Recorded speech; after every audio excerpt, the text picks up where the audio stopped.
Professor Yunus যখন বললেন যে ডিসেম্বরের মধ্যেই নির্বাচন হবে, উনি খুব ক্যাটেগরিক্যালি বললেন। আমরা যে 2-3 বার তার কাছে গেছি, দেখা করেছি, উনি কিন্তু শেষ পর্যন্ত ডিসেম্বরের কথা বলেছেন যে ডিসেম্বরের মধ্যেই নির্বাচন হবে। এমনকি আপনার ইন্ডিভিজুয়াল পার্সোনালি আমরা যা জানতে পেরেছি, সবাই বলেছেন যে নির্বাচন ডিসেম্বরের মধ্যেই হবে। এরপর পট করে যখন উনি বললেন যে এটা ওনার বক্তব্যের মধ্যে যে ডিসেম্বর থেকে জুন মধ্যে হতে পারে, উই ওয়ার ফ্রাস্ট্রেটেড। কারণ আমরা মনে করি যে কথা আমরা বারবার করে বলছি, যেটা আবার অনেকে ভুল ব্যাখ্যাও করেন, আমরা মনে করছি যে বাংলাদেশের যে রাজনৈতিক সংকট, এই একদিকে আপনার ভারতবর্ষে আওয়ামী লীগের অবস্থান, হাসিনার অবস্থান, এবং এখন পর্যন্ত ভারতবর্ষের একটা কোল্ড শোল্ডার, এই জিনিসগুলো আপনার আমাদের জন্য খুব ভালো একটা ভবিষ্যৎ তৈরি করছে না।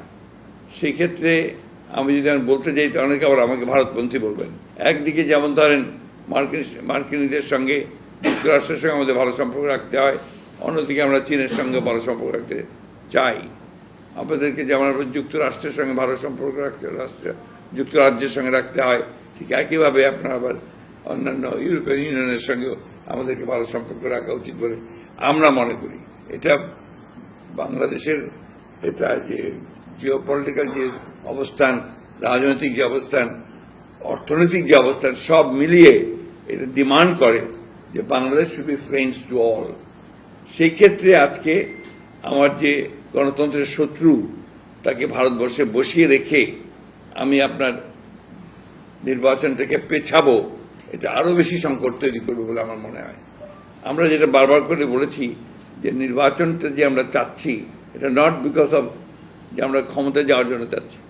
আমরা মনে করি যে নির্বাচন হলেই সেটা একটা আপনার একটা ম্যান্ডেট পাবে সেই সরকার, এবং জনগণের সমর্থন পাবে সেই সরকারটার শক্তি আর একটা আনইলেক্টেড সরকারের শক্তির মধ্যে অনেক পার্থক্য আছে।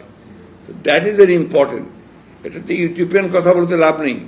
একটা ইলেক্টেড গভর্নমেন্ট যখন আপনার ইলেক্টেড হয়ে আসে, তার যে শক্তি, আর একটা যে আপনার আনইলেক্টেড গভর্নমেন্ট, তার শক্তির মধ্যে অবশ্যই পার্থক্য আছে।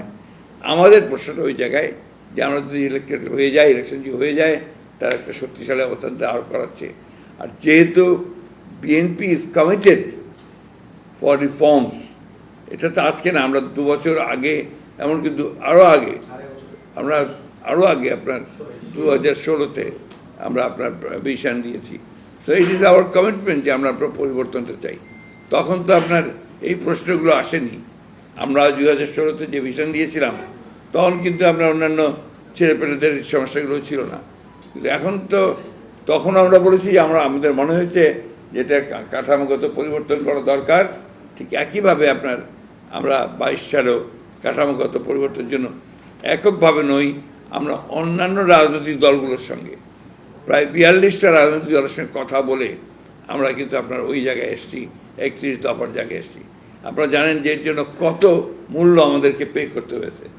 এই জিনিসগুলো কিন্তু আপনার ভুল ব্যাখ্যা করা হচ্ছে বিভিন্নভাবে, এবং এই ব্যাখ্যাগুলো করার পেছনে কারণ হচ্ছে একটাই, যে বিএনপি এখন সবচেয়ে জনপ্রিয় রাজনৈতিক দল।